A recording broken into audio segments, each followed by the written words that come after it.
Hi friends, welcome to Shami's kitchen. എല്ലാവർക്കും സുഖമാണല്ലോ. ഇന്നത്തെ നമ്മുടെ സ്പെഷ്യൽ വളരെ രുചികരമായിട്ട് ക്യാബേജ് കൊണ്ട് തയ്യാറാക്കിയെടുക്കാൻ പറ്റുന്ന നല്ലൊരു സൈഡ് ഡിഷിൻ്റെ റെസിപ്പിയാണ് കേട്ടോ. അപ്പോൾ ഈ വീഡിയോ ഇഷ്ടമായാൽ ഇതൊന്ന് ലൈക്ക് ചെയ്യാനും കൂടെ തന്നെ സബ്സ്ക്രൈബ് ചെയ്യാനും ആ തൊട്ടടുത്ത് കാണുന്ന ബെല്ലൈക്കൻ്റെ ഓള് മറക്കാതെ കൂടെ ഒന്ന് പ്രസ് ചെയ്തേക്കണേ. എന്നാൽ ശരി, ഇതെങ്ങനെയാണ് തയ്യാറാക്കുന്നത് വേഗം ഒന്ന് കണ്ടു നോക്കാം. ഇതിന് വേണ്ടിയിട്ട് ആദ്യം നമുക്ക് വേണ്ടത് ക്യാബേജ് ആണ്. 150 ഗ്രാം അളവിലാണ് കേട്ടോ ഞാനിപ്പോൾ ക്യാബേജ് എടുത്തിട്ടുള്ളത്. എന്നിട്ട് നല്ല ചെറുതായിട്ടൊന്ന് അരിഞ്ഞെടുത്തിട്ടുണ്ട്. നമ്മുടെ ചോപ്പർ ഉണ്ടല്ലോ, ചോപ്പറിലിട്ടൊന്ന് അരിഞ്ഞെടുത്താൽ മതിയാവും. 1.5 കപ്പ് ഉണ്ട് കേട്ടോ നമ്മൾ ഇതുപോലെ ഒന്ന് അരിഞ്ഞെടുക്കുമ്പോൾ. കൂടെ പിന്നെ ഇനി നമുക്ക് ഇതിലേക്ക് വേണ്ടത് ഇഞ്ചി വെളുത്തുള്ളി പേസ്റ്റാണ്. 1 ടീസ്പൂൺ അളവിൽ ചേർക്കാം. ഇനി വേണ്ടത് 1/2 ടീസ്പൂൺ മുളക് പൊടി. ഇച്ചിരി നല്ലതുപോലെ എരിവ് കുറഞ്ഞിട്ടുള്ള മുളക് പൊടിയാണ് 1/2 ടീസ്പൂൺ ചേർക്കുന്നത്. അതുപോലെ തന്നെ 1/2 ടീസ്പൂൺ മല്ലിപ്പൊടി, 1/2 ടീസ്പൂൺ കുരുമുളക് പൊടിച്ചത്, 1/4 ടീസ്പൂൺ ഗരം മസാല, അതേ അളവിൽ തന്നെ 1/4 ടീസ്പൂൺ മഞ്ഞൾപ്പൊടിയും കൂടി. ഇത്രയും ആയിക്കഴിഞ്ഞാൽ പിന്നെ നമുക്കിതിലേക്ക് വേണ്ടത് അരിപ്പൊടിയാണ്. ഒരു 1/4 കപ്പ് അരിപ്പൊടി എടുത്തിട്ടുണ്ട്. വറുത്ത പച്ചരിപ്പൊടിയാണ്. ഈ വറുത്ത പച്ചരിപ്പൊടിക്ക് പകരം നമുക്കിതിലേക്ക് മൈദാമാവ് വേണമെന്നുണ്ടെങ്കിൽ അതും ചേർക്കാവുന്നതാണ്. 1/4 കപ്പ് അളവിൽ ഗോതമ്പ് പൊടി വേണമെങ്കിലും അതും ചേർക്കാവുന്നതാണ്. അതേ അളവിൽ തന്നെ 1/4 കപ്പ് കോൺഫ്ലോറും കൂടി ചേർക്കാം. കൂടെ നമുക്ക് ഇതിന് ഇത്രയും ആവശ്യമായിട്ടുള്ള ഉപ്പും കൂടി ചേർക്കാവുന്നതാണ്. അപ്പോൾ ഇത് ഇത്രയും ചേർത്ത് നല്ലതുപോലെ തന്നെ നമുക്കൊന്ന് മിക്സ് ചെയ്ത് കൊടുക്കാം. ആദ്യം നന്നായിട്ട് തന്നെ നമ്മുടെ മസാല എല്ലാം നമ്മുടെ ക്യാബേജിൽ പിടിക്കുന്നത് പോലെ നല്ല രീതിക്കൊന്ന് യോജിപ്പിച്ച് കൊടുക്കാം. ഇതുപോലെ നന്നായിട്ട് എല്ലാം കൂടി ഒന്ന് യോജിപ്പിച്ചെടുത്ത് കഴിഞ്ഞാൽ പിന്നെ ഇനി ഇതിലേക്ക് നമുക്ക് ആവശ്യത്തിനുള്ള വെള്ളം ചേർത്തിട്ട് നന്നായിട്ടൊന്ന് കുഴച്ചെടുക്കാം. കുറച്ചായിട്ട് വെള്ളം ചേർത്തിട്ട് നന്നായിട്ടൊന്ന് കുഴച്ചെടുക്കാവുന്നതാണ്.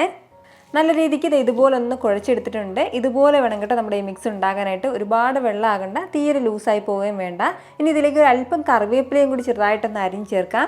കറിവേപ്പിലയും ചേർത്തിട്ട് നന്നായിട്ടൊന്ന് മിക്സ് ചെയ്ത് എടുക്കണം. ഇനി നമുക്ക് ഇതിൽ നിന്നും കുറച്ചായിട്ട് എടുത്ത് നല്ല ചൂട് എണ്ണയിലേക്കിട്ടൊന്ന് പൊരിച്ചെടുക്കാവുന്നതാണ്. എണ്ണ ഇപ്പോൾ നല്ലതുപോലെ ചൂടായിട്ടുണ്ട്. ഇതിലേക്ക് നമുക്ക് ഓരോ ഉരുളകളായിട്ട് ഇടാവുന്നതാണ്. ഓരോ ഉരുളകളും ഇങ്ങനെ പിടിച്ചിട്ടുള്ള ആവശ്യമില്ല. ചെറുതായിട്ട് ഇങ്ങനെ സ്പൂൺ വെച്ചിട്ട് എടുത്ത് കോരിയിടാം. അല്ലാന്നുണ്ടെങ്കിൽ കൈ വെച്ചിട്ട് അങ്ങ് എടുത്ത് ഇടാവുന്നതേ ഉള്ളൂ. ഒരുപാട് വലിയ സൈസായി പോകരുത്, തീരെ ചെറുതും ആവേണ്ട ആവശ്യമില്ല. ഒരുപാട് വലുതായി പോകുകയാണെന്നുണ്ടെങ്കിൽ ആകെ വേഗാതായി പോകും കേട്ടോ. അതിൻ്റെ പേരിലാണ്. ഫ്ലെയിം ഒന്ന് മീഡിയത്തിൽ വെച്ചിട്ട് നല്ലൊരു ബ്രൗൺ കളർ ആകുന്നത് വരെ ഒന്ന് വറുത്തെടുക്കാം. നമ്മൾ ക്യാബേജിൻ്റെ മിക്സ് തയ്യാറാക്കിയ ഉടനെ തന്നെ ഇതൊന്ന് പൊരിച്ചെടുക്കാൻ വേണ്ടി പ്രത്യേകം ശ്രദ്ധിച്ചേക്കണം. അതല്ലാന്നുണ്ടെങ്കിൽ നമ്മൾ അങ്ങനെ വെച്ചിരിക്കുകയാണെന്നുണ്ടെങ്കിൽ കുറച്ച് സമയം കഴിയുമ്പോഴത്തേക്കും ആ ക്യാബേജിലുള്ള ആ ഒരു വെള്ളം കൂടുതലായിട്ടും ഉണ്ടാവും. അപ്പോൾ മാവ് നമ്മൾ അധികം എക്സ്ട്രാ ചേർക്കേണ്ടതായിട്ട് വരും. കുറച്ച് നേരം ഒന്ന് വറുത്ത് കൊടുത്തപ്പോഴത്തേക്കും ഇതുപോലെ നല്ലൊരു ലൈറ്റ് ബ്രൗൺ കളറിലേക്ക് വന്നിട്ടുണ്ട്. നന്നായിട്ട് തന്നെ ഇതെല്ലാം ഒന്ന് മൊരിഞ്ഞ് കിട്ടിയിട്ടുണ്ട്. ഇനി നമുക്കിത് എടുക്കാവുന്നതാണ്. ഇതുപോലെ തന്നെ നമുക്ക് ബാക്കിയുള്ളതും ഒന്ന് പൊരിച്ചെടുക്കാം.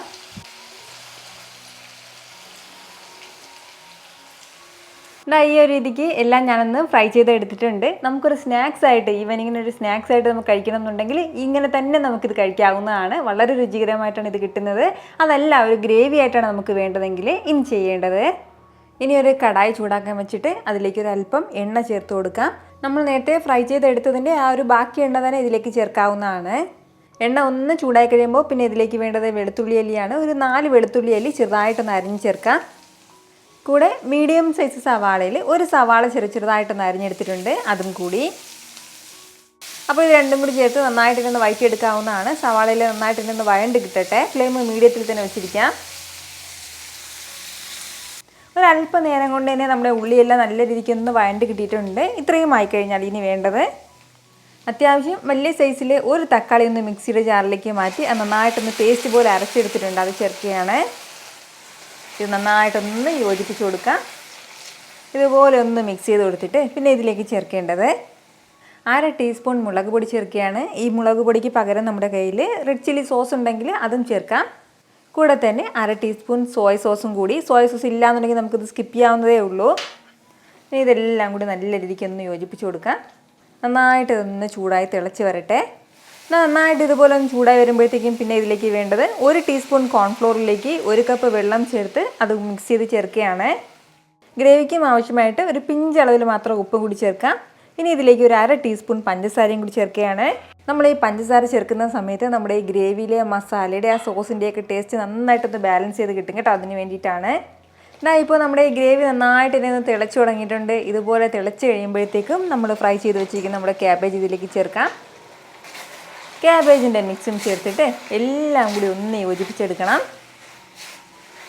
ഇതുപോലെ നന്നായിട്ടൊന്ന് മിക്സ് ചെയ്ത് കൊടുക്കണം. ഇനി ഇതിലേക്ക് ഒരു അല്പം മല്ലിയില ചേർക്കാം. ഇനി ഒരു പകുതി നാരങ്ങയുടെ ജ്യൂസും കൂടി. സ്കിപ്പ് ചെയ്യാതെ ഈ നാരങ്ങ നീരൊന്ന് ചേർത്തേക്കണേ.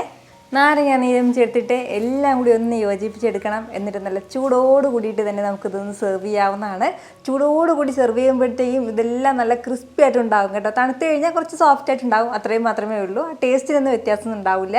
വളരെ രുചികരമായിട്ടാണ് കേട്ടോ നമ്മുടെ ഈ ക്യാബേജ് മഞ്ചൂരിയൻ നമുക്കിത് കിട്ടുന്നത്. ഇഷ്ടമുള്ള എന്തിൻ്റെ കൂടെയും സൈഡായിട്ട് എടുക്കാവുന്നതാണ്. ഞാൻ പറഞ്ഞതുപോലെ ഇത് സ്നാക്കായിട്ടാണെങ്കിൽ സ്നാക്കായിട്ട് കഴിക്കാം. അതല്ലാന്നുണ്ടെങ്കിൽ നമുക്ക് ഇഷ്ടമുള്ള ചപ്പാത്തിയുടെ കൂടെയോ റൊട്ടിയുടെ കൂടെയോ എന്തിൻ്റെ കൂടെയും സൂപ്പർ കോമ്പിനേഷനാണ്. ട്രൈ ചെയ്ത് നോക്കുന്നവരൊക്കെ മറക്കാതെ നിങ്ങളുടെ ഫീഡ്ബാക്ക് ഒന്ന് അറിയിച്ചേക്കണം. കാരണം നിങ്ങളുടെ ഫീഡ്ബാക്ക് കാണുമ്പോഴായിരിക്കും അത് മറ്റുള്ളവർക്ക് തയ്യാറാക്കി നോക്കണം എന്നുള്ളൊരു പ്രചോദനം ഉണ്ടാകുന്നത്.